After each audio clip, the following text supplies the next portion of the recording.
Kanyakla koda weche mag rowere mabende wabiro bedo ka watwake otieno makawuono e chenro mar mine wacho wadhi bedo koda Yvonne Ogola mano kanyero jalonya e weche mago mag telo kata youth and development. Yvonne Ogola wabiro bedo ka watwagodo kanyo e weche mag rowere kanyakla kod telo mano kanyo e chenro mar mine wacho sa adeka mar otieno. Kata kamano gisani magi e weche mabende wamiyo pek.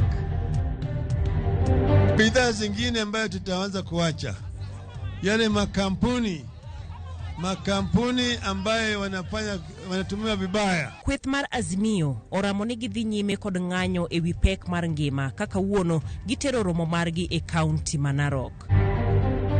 Hii kelele yote, hii fujo yote, hii maandamano yote si kwa maslahi ya Wakenya. Jatend migawo mar lweny Aden Duale oseyo ng'anyo mag Azimio kowacho ni gin mag geng'o wang' jopiny kik fweny mibadhi e sirikal mokalo. Ng'ato achiel owito ngimane e monj motimore maralal mana seche machuok kapok jatend migawo mar arita olimo gwengego.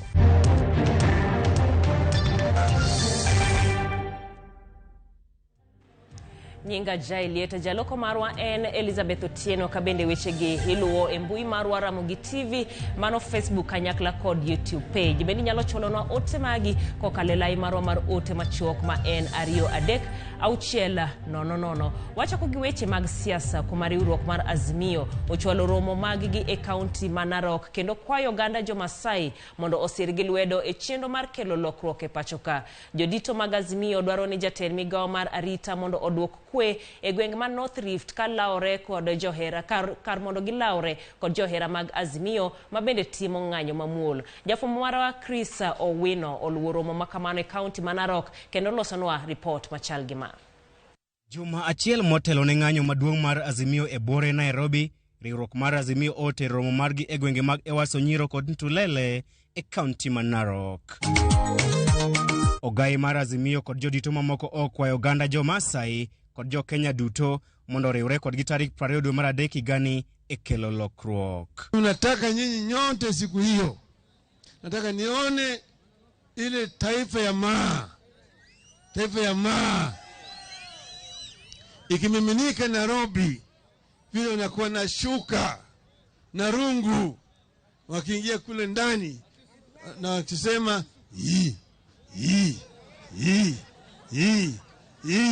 Lakini ng'ombe ya Masai ilienda na Chebukati. Wangapa anasema tufuate ng'ombe yetu mpaka irudi jameni. Tarehe 20 wananchi wa Kenya tutumie mamlaka yetu kuambia serikali bandia kama haitang'atuka tuwasaidie kwenda nyumbani sisi wenyewe. Raila bende osingo mar biro yango mwandu mag kembe ma owacho ni siro lwedo piny owacho mar Kenya Kwanza kendo kwayo jopiny mondo kun mwandu makamago. Bidhaa zingine ambayo tutaanza kuacha yale makampuni ambaye wanatumia vibaya. Na Wamasai wote wamesema wataandamana kabisa. Ama namna gani? Mpaka Raila awe nani? Mpaka Raila awe nini? Jotelo go bende owuok tumoso kod jatend migawo mar arita kwe Profesa Kithure Kindiki kaginyise mondo ket maino mage e kedo kod jokwoge jamni e gwenge mag North Rift kar bwogo Azimio. Kwa walinzi wote, nyinyi ni ndugu na dada zetu. Muko na shida kama mwananchi wa kawaida. Hakuna unga bei nafuu ya mtu wa jeshi au ya polisi. Wewe unaumia kama mwananchi. Mwisho tumesema ile IEBC hiyo lazima referee achaguliwe na timu zote. Azimio bende ogolosie mager ne piny owacho mar Kenya Kwanza e wi chenro mar mako seneta ma Narok Ledama Olekina kaluwore kod chung' mare motegno e rito ombulu mag Azimio e karomo mar Bomas of Kenya e kinde lando duoko mag yiero mar tend piny. Kowuok e kaunti ma Narok, Azimio koro dhi bago romo machielo e kaunti ma Mombasa odiochieng' makiny ka gichomo e kaunti ma Kilifi chieng' wuok tich juma manyien. Chris Owino, Ramogi TV. Kapodo oluore kod weche mag ng'anyo mag jo Azimio eni gavana machon ma Migori Okoth Obado oseyo jatend kweth mar Azimio la Umoja Raila Odinga kuom luongo ng'anyo e pacho kae. Obado bende kwedo Raila kuom kumo jo od bura ma bende notimo limbe ne jatend piny William Ruto e kar jot mare. Mano chieng' tich abich e kinde manoromo gi jo Migori, Raila nokwedo jo od bura ma Uriri Mak Nyamita kod nyawadgi marongo Paul Aboro koluongo gi ni andhoke kuom tiyo gi piny owacho mano mar Kenya Kwanza. Obado medo ni joluo oikore mar tiyo gi sirkal mar Kenya Kwanza ka koro Ruto osegolo joluo mathoth e kombe mopogore opogore.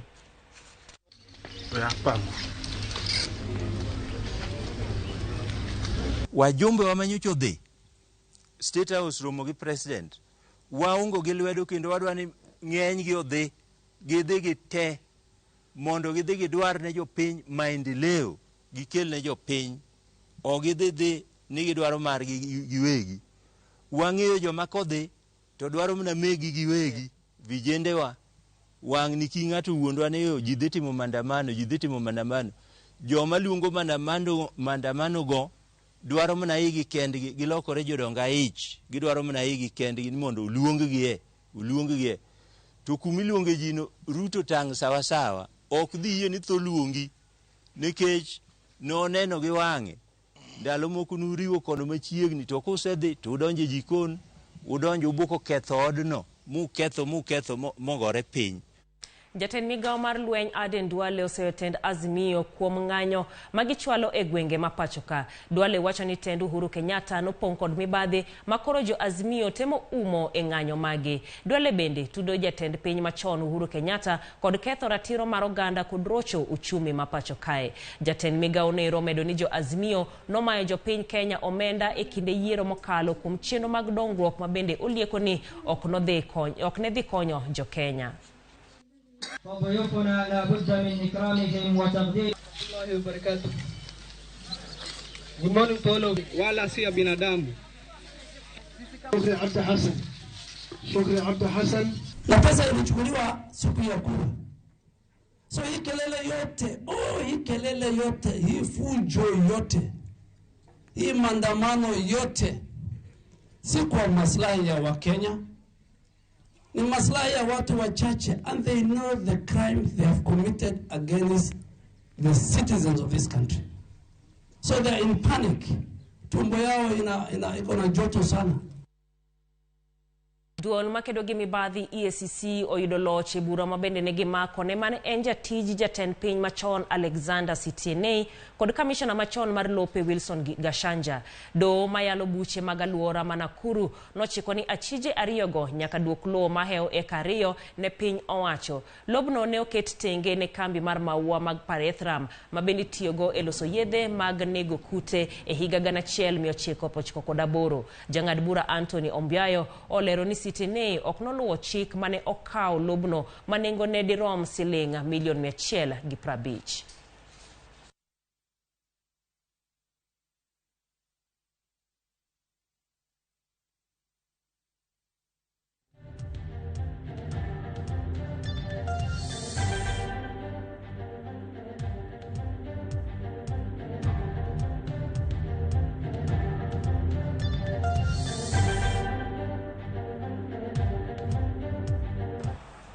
Ji ariyo nowito ngimagi e masira mar apaya matudo Moyale kod Marsabit e alwora Makate okinyi makawuono. Ji mamoko 4 noyudo hinyruok marach e masich apayano mabende noriwo nyamburko moro kido ma Toyota Fielder kod lori manoting'o lum. Wachore ni derepe mag nyamburko ariyogo notho kanyo gi kanyo. Joma noyudo hinyruok to noringodo nyaka osiptal ma Moyale Referral Hospital kama gimede yude thieth.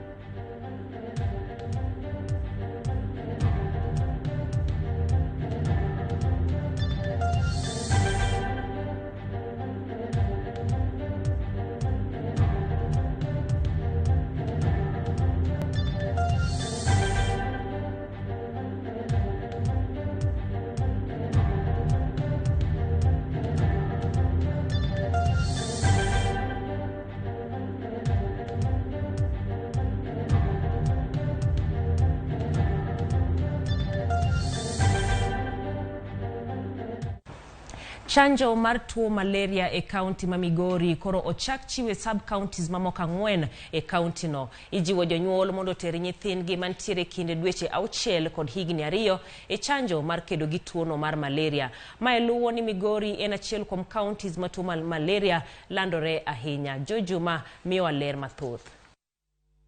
Tuo mar malaria en achiel kuom tuochego ma pod kawo ngimani mathoth e piny Kenya. Kaunti ma Migori en achiel kuom counties maromo 8 ma yudore e alwora ma nam Lolwe ma osebedo kod kwan mamalo mag oganda ma yudo tuo mar malaria. Malaria en achiel kuom tuoche ma kelo thoge mag nyithindo sana e region miluongo ni Lake Endemic region. Counties mamoko gin ma oting'o Homa Bay, Kisumu, Siaya, Busia, Bungoma, Vihiga kaachiel kod Kakamega. Lipot yango ni e kaunti ni ma Migori kwan oganda maromo 21 pod gamo tuo mar malaria. Bang' ka ne otim nonro kendo Kenya nobedo achiel kuom pinje me Afrika mano otimie nonro mondo one ni malaria vaccine nyalo tiyo mondo kony e geng'o tuoche mag malaria kuom nyithindo ma higi pokoro mabich. Kaka yo mar kedo kod malaria, migawo mar thieth chiwo chanjo mar geng'o kendo gayo malaria e sub-counties 26 ma yudore e counties 8 obende nitiere e alworano ma nam Lolwe. E kinde ni chiwo chanjo e sub-counties 6 ma Migori ma oting'o Nyatike, Awendo, Uriri, Rongo, Suna East kaachiel kod Suna West. Ne ochak program ni e sub-counties 2 mane en Awendo kod Nyatike mano chakore 2019. Osebed kitime ma bang'e to koro jo WHO noyie mondo wakaw sub-counties mamoko. Wayudo ni doses mokwongo ji nobiro mang'eny kabisa kawo yath mar dos mokwongo mar malaria moloyo dos namba 4 monego bed ni ne giyudo ka nyithindo oromo higni 2. Koro challenge ma waneno kanyo en ni mine ne ng'eny ne ywak ni ndalo momigi between dos mar 3 ga 4 ne bor ne gikawo 15 months e kidwaro ni mondo giduog giyud the 4th dose. Mano ne koro miyo ng'eny mine nok bi maber ahinya. Chanjo ni mar malaria koro geto nyithindogo ma e kind dweche 6 kod higni 2. Dose mokwongo ichiwo ka nyathi ja dweche 6, mar 2 ka nyathi ja dweche 7, mar 3 ka nyathi ja dweche 9, to mar 4 ka nyathi ja higa 2. To ma ok ofulo ni ka nyathi osekalo higa mar dweche 6 ok nyal chake dos. Sani wachako dose 1 ka nyathi entiere e higa ma e kinde mar dweche 6 nyaka higni 2.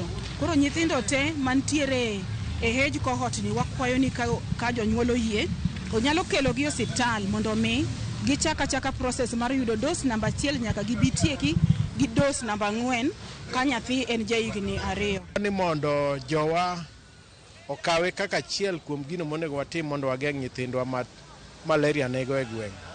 Thoth ji kawo nyithindo nitero ka jota gitero kuom jonyaluo, to ka nyathi winjo ka nigi liet kata nyathi neno ka tuo tere osiptal opime mondo ng'e nang'o machame. Migawo mar thieth e kaunti ma Migori ojiwo jopiny mondo oter nyithindo e chanjo mar malaria.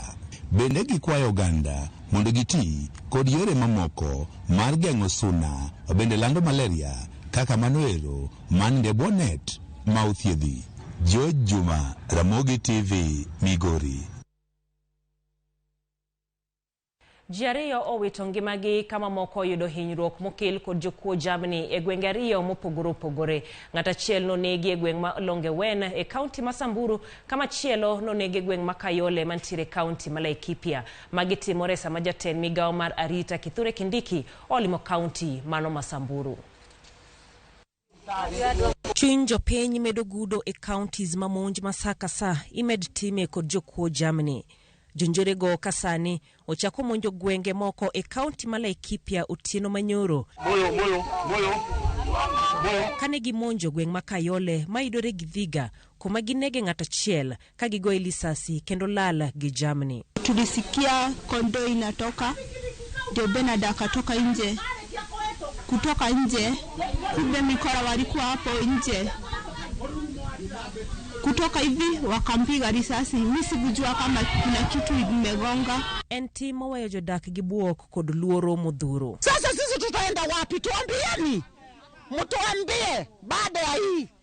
Tutafunga virago tuelekee Nyandarua ama mimi nirudi Ukambani. Jotelo ma kaunti ma Laikipia oseyo monjgo ka gipenjo gimomiyo monj makamano nyalo timore kata bed ni noketa genga mar wuoth e gwenge mopogoro pogore e kaunti no ma Laikipia. Mpaka wakati wa leo tumepoteza uhai na si moja, si mbili, hata si tatu.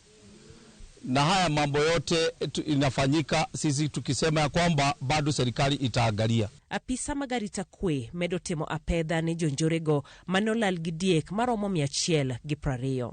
E kaunti malibamba masamburu, ng'ato achiel nogo gi lisasi e yo ma ok ong'ere e gweng' malonge 1.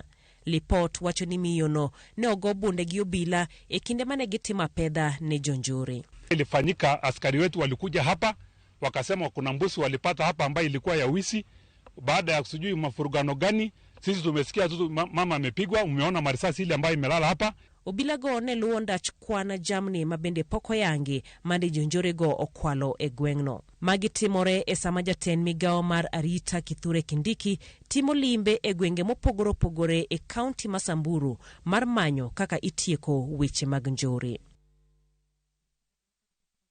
Nyakach e Kisumu County mano kotingo Senator ma Kisumu kod MCAs ma Nyakach oramo ni gibiro medo tiyo kanyakla gi piny owacho mar Kenya Kwanza eneno ni gichwalo dongruok mowinjore ne jodak maluorano. Millicent Adhiambo nochopo romo mabende nobedo e gwenge ma Nyakach kendo miyo report makama.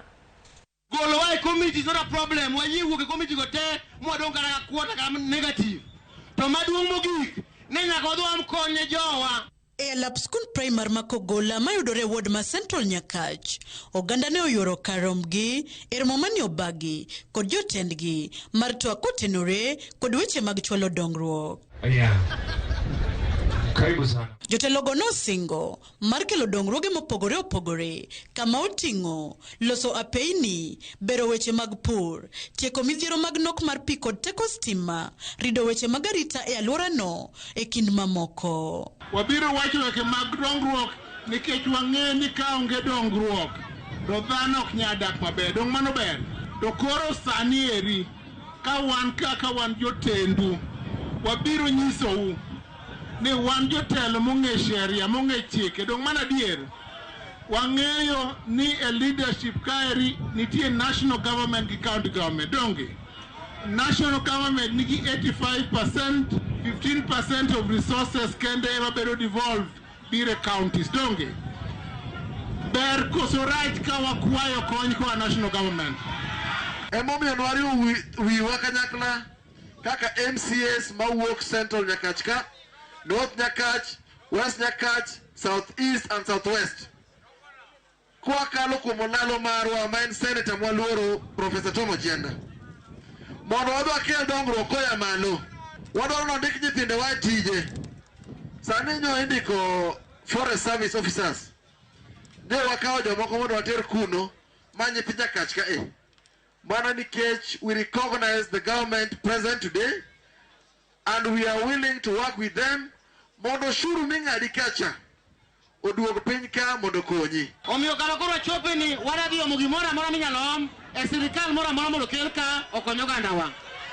Wawinjore.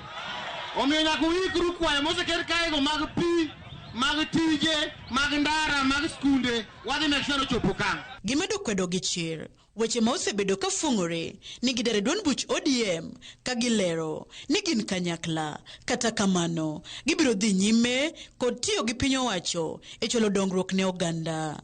Wan teka wan kaeri oyierwa gi ODM party. Dong mana dier. Kendo mane party ma wantie. Dong mana dier. Onge chama moro mwasewacho ni wadhie. Dong mana dier. Chunyo kuyo unge kaka election nyo bedo. Mama Raila Amolo Odinga donge. Donge neno. To koro wanind bi bondi wa. Matin manyo malo kucho cho wakel ka. Tu neno ka jomoko chocho wa kucho joma nigi chidongo moko. Ketho nyingwa ni wan jo UDA.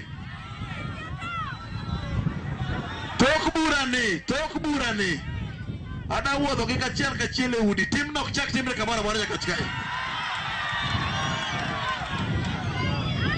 Nuyiera Karombu. Nuyiero leaders gite.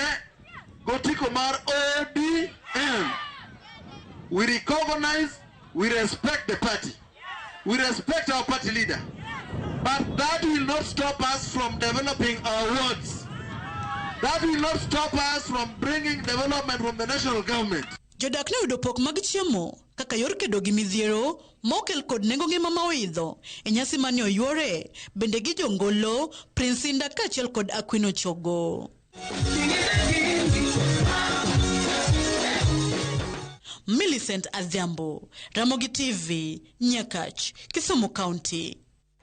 Obila ochako nonro mano mar yango gund rawera moro mawachore ni noa e piny Uganda bang' kane omonje kod nergi. Nyadendi no yudo thieth osiptal maduong' ma Narok ka lakteche ochano pim e wi adhonde ma entiere go e dende. Ento owuon olieko ni nergi ne owang'e kane otamre bet achiel kode. Dano Londe entiere gi mathoth e lwenje ma kit chwech mabedo yudo nyidendi pacho ka.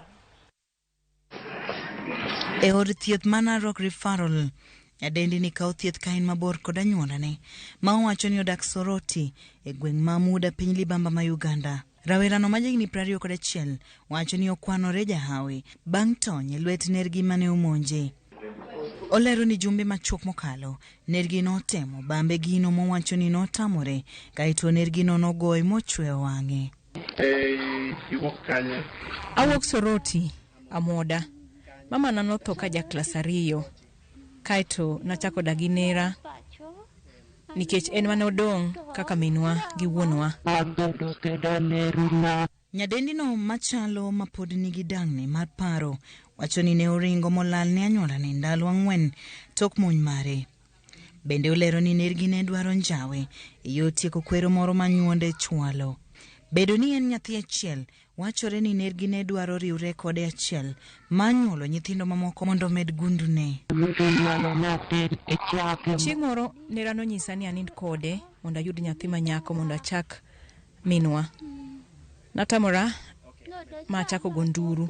Sama nago nduru nodeya kotera kitanda. Eka ji nobiro mokonya. Laktar Brian Omocha mathiedho nyadendi no yango ni en kod adhonde ma ok ong'ere ka olero ni gibiro medo timone pim. So far we have examined the wound. It looks septic and the plan is to debride her today so that we can continue with proper wound care management. It should take about 5 days. Then we'll discharge her through the police where she will record a statement. Jasamaria moro moyangi kaka Victor Odur emano kwanyo nyadendi no mochwale od thieth. Kile niligundua kwamba wananchi wengi wakiona mtu ambaye hawamuelewi hawataki kuhusika naye. Let us be our brother's keeper. Kwa vile hata baada ya wengine kujua kwamba huyu ni Mganda, unapata kuwa katika hali hiyo kila mtu alishika nafasi yake. Kama mtu ni mpishi na amejua kuna chakula ilifaa kule, anapunguza yake anamwekea. Mimi hivyo tukawa sasa tunafanya hivyo. Ekinde ma nyadendi no yudo thieth Narok, obila ma Kenya kae timo nonro mar yudo tiend wachno kendo konyo e duoke lwet anyuolane. Diana Ulonde, Ramogi TV. Erokamano Diana Londe kon report machalo koda mano kontiere gi geno ni nyadendi no biro yudo mano ratiche. Anyuola Julius To machich ni nyaka bed ni nyathigi no wilo hospital ma Coast General ma Mombasa koro dwaro ni gitim nonro mar DNA giwegi. Giwacho ni ogin gi yie ni lai mokaw e nonro mar pimo nyinyo mano mar ringre nyathi mano migi biro dhi makare. To kod min ode wacho ni gibiro timo duto mar yango kama ne nyathigi mabende nonyuol kapok ndalo ne oromo nitie. Mai biro bang' kane ginyiso chich ni nyaka bed ni nyathigi no wil kwa masin makonyo nyithindo yweyo e hospital no tich abich jumani.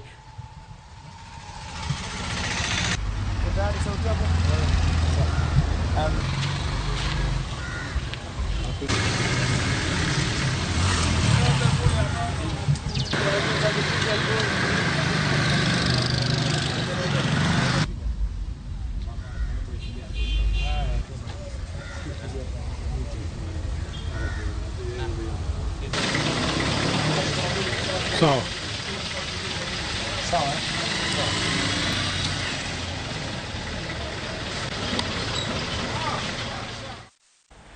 Jodak mantiere kaunti ma Taita Taveta geno yudo yedhe e udi thieth bang' kaunti no yudo yedhe maromo $3.3 koa kuom bad migawo mar keyo yedhe mano KEMSA. Kaunti ma Taita Taveta osebedo gi nok mar yedhe kuom kinde mano kaluwore koda gope mane pok ochul KEMSA maromo $60,000,000.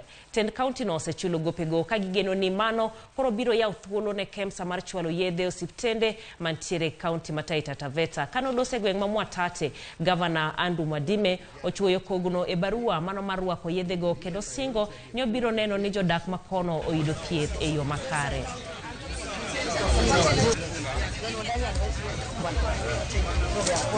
Tulikuwa na madeni ya madawa peke yake ilikuwa 89 million.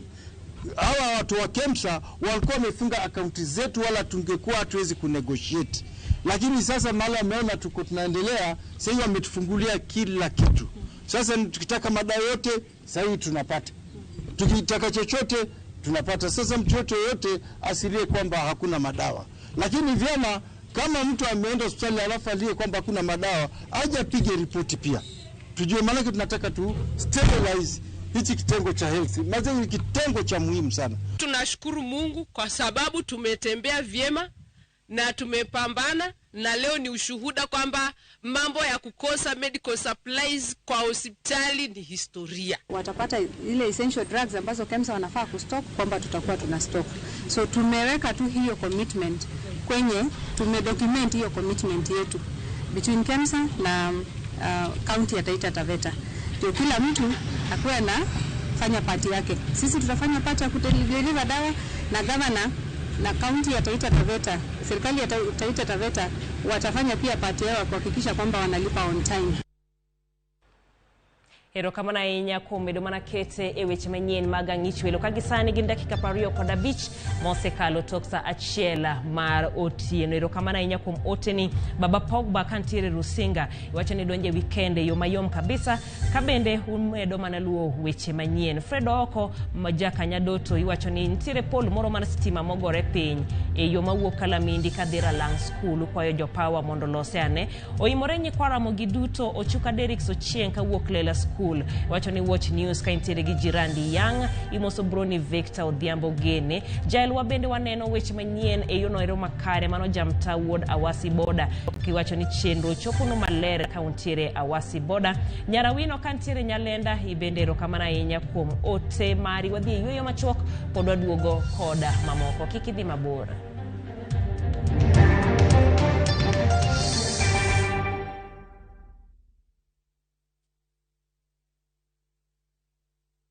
Fresh episodes now available on View Sasa.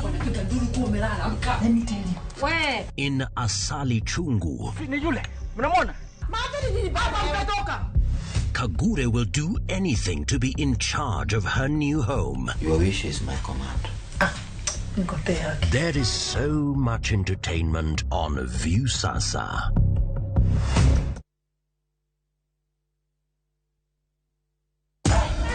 Unlike other insecticides which are imported, Bolt is primarily manufactured with locally grown pyrethrum, which means that local farmers benefit and our economy grows. Buy Kenya, build Kenya. Kaende na shabiki.com. Jijenge na shilingi 1500 guaranteed kila wiki kwa kucheza Kaende Jackpot. Shiriki kwa kutumia 50 bob pekee na ujipe nafasi ya kushinda 500k kwa kupredict 13 games on shabiki.com. Cheza na Autopic kwa kutuma neno KJP kwa 29063. Hata kusipokuwa na mshindi wa all the 13 games, yule atakayepata wa juu zaidi anapewa the 500k kila wiki. Guaranteed. Cheza sasa. Not for persons under the age of 18. BCLB number 416.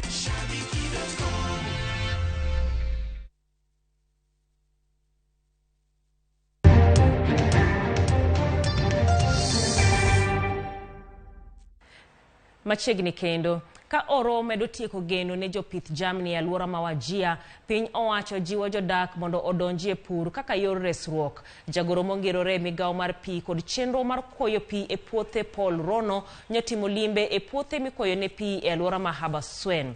Ijiwo jodak mondo kik ket mwandugi duto e pith jamni kendo gichak puro puothe moyangi ni nigi lope ma omeo. Ray Polo nigi ler mathoth.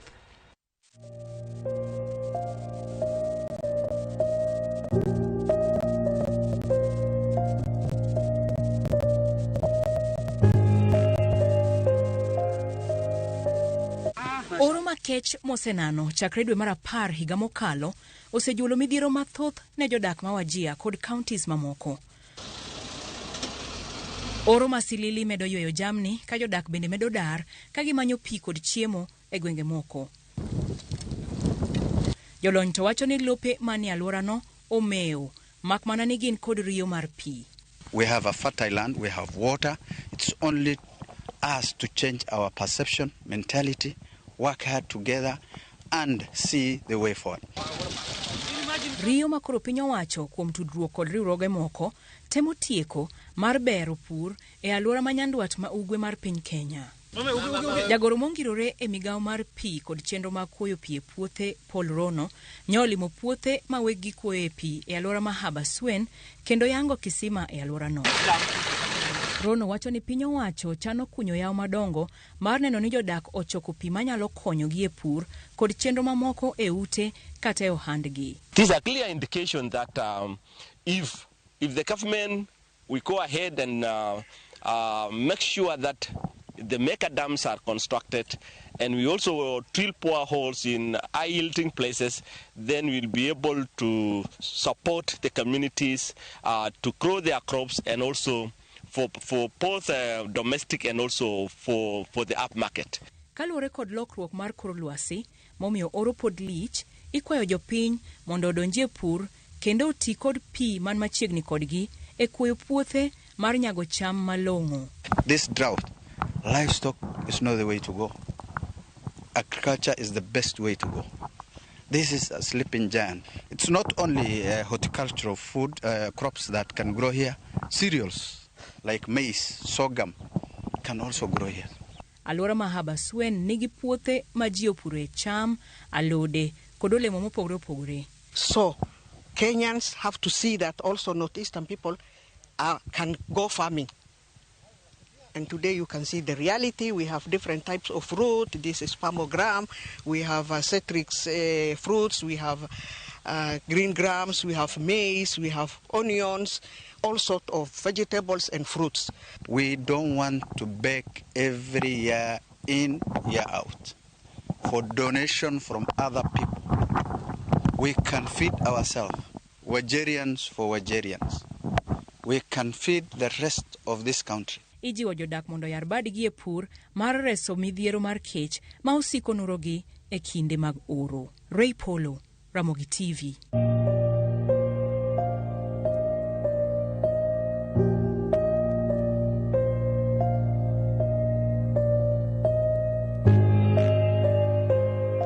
Pode weche mamoko mag oro kod pi eni obila makanga kod tend Tana River Water oyango kunyo kisima mabiro chiwo pi ne jodak manyambene e kar chung od bura Matigania East County Mameru. Chendo no geto keyo pi ne kwan ji maromo manyuolo 2,000 modak machiegni gi tesend obila mano mar Kirima Chuma. Mae ineno kaka resruok ne jodak manitiyo kod pi aora Mathangatha River mabende sani koro oseduono. Kata yawo maduong' mabende nokunya alwora Mathagatha bende wachore ni oseduono kaluwore koda oro. Nyaka ne yang kar tiegruok mar obila e alworano, jodak wacho ni giseneno dongruok kaka gedo mar sikul kod osiptal kaachiel kod ywayo teko stima.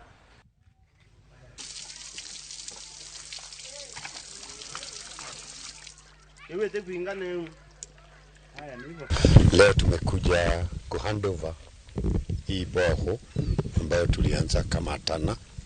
Sasa imeanza kufanya kazi na tumefurahia sana kwa maana hata wale wanaongoza hapa, bwana komanda na wakubwa wao, wamefikiria hata kupatia watu ya area hii maji ambayo imetoka kwa hiyo boho. We are saying that we are going to do more boreholes At the same time, we are asking people not to depend mostly on electricity.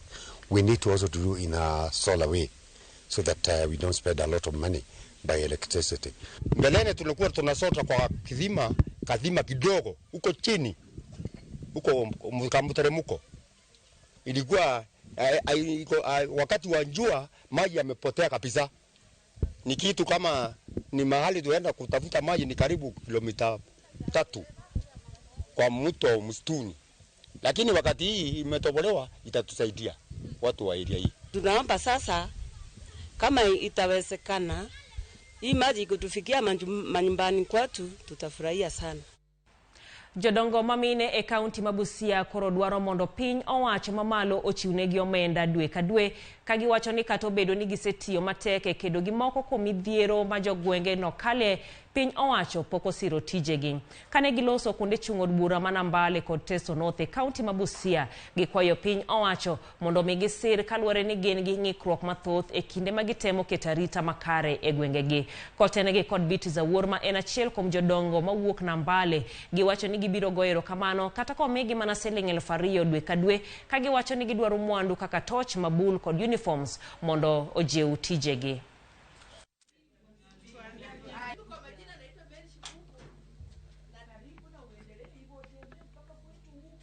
Wako na ideas nzito. Kule bungeni kuna mswada ambao unaendelea wa hawa village elders. Wanafanya kazi nzito sana. Hata wengine ambao unipigia simu usiku, actually wanafanya kazi kama ya governor. Tunaposema hivi uniforms, tutambulike sisi pia kama village elders. Tutaonekanaje tukiwa viongozi kama village elders? Hatuna uniform wala boots za kutembelea kule kwa mashamba. Communication pia hawana masimu. Sisi tunafanya kazi ya kujitolea. Tunaondoka masaa yanayotakikana na yasiyotakikana, lakini kwa kurudisha mkono hakuna lolote ambalo serikali ya Kenya. Riwruok ma jo-scout mapacho ka kawuono dhialo odiechieng' African Scouts Day e boma ma Nairobi. Nyasino mabende oyuor gi jotelo mopogore opogore mar riwruogno mabende wuok pacho ka kod pinje ma oko, timore e ka thoro wach ma higani en chiwo lony manyasani ahinya to mabiro konyo rowere e higni mabiro. Gitimo chenro mar puonjo kuom ndalo 3 kochakore Royal National Camp Nairobi, kama ibiro chiw puonj e wi yore mag ywayo tek, tieko chieng' e kind mamoko. Jotend riwruogno jiwo rowere mondo odonje riwruok mar scout kama ichiwe puonj kachiel koda timo chenro makelo dongruok kendo bero ngima rowere. Today, Africa Scout Day is a very unique event because way back in 1995, the African Heads of State found it fit to set aside a day, and to be very specific, the 10th of March of every year, and day to celebrate the achievements the scouts have made in the development of their respective countries, and by extension, of course, the entire continent. I would say for Africa, this is a very important day. And then, first of all, we'd like to acknowledge the African Union who dedicated this day for the recognition of what Scouts have been able to do in contributing to the development of the continent. And for us also, it's a day that we are acknowledging all our partners who have been supporting Scouts. And in this case, I think we need to recognize the Kenyan government, which through the Ministry of Education have been supporting Kenya Scout Association.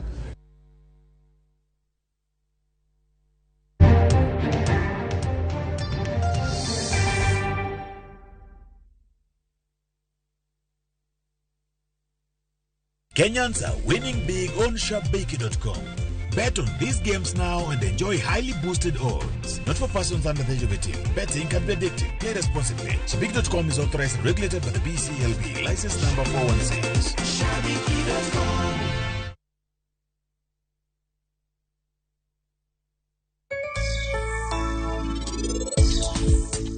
Nyakamikum, okitaki noti machal kamai. Tinain! Ritane!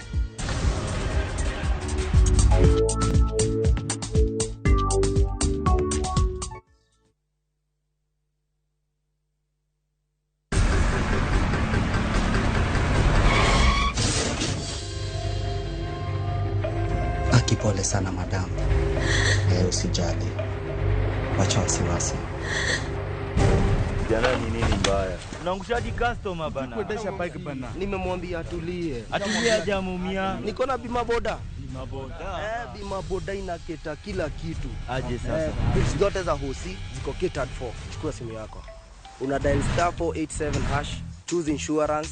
Alafu na select hapo bima boda, fuata hizi instructions zote. Once you pay unapata that party sticker yako instant. Kaingi okumba mar boda boda mari. Kata kama sira ujuki, one kodi. Kike baji goi, bang masira. Yudo kumba mar bima boda, ne boda boda ni kawuono. Enengo moyueyo mar shillings 100 kende. D*487*4#. Mondo mi yud bima boda.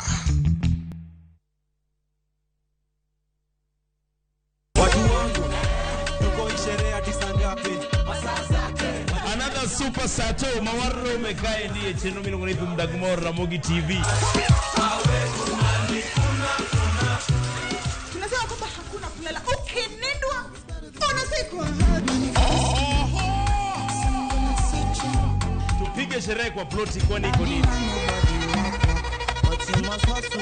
Ndio shemar morlilo kuma itire no kako. Kalma sana kurungazwa nketando. Koma vitu nanirea. Nongalin Ramogi nyarnyakati. Nungani kolo smita. Etum Dagmor. Gesu kangesu, sangwen tieno. Mana Ramogi TV.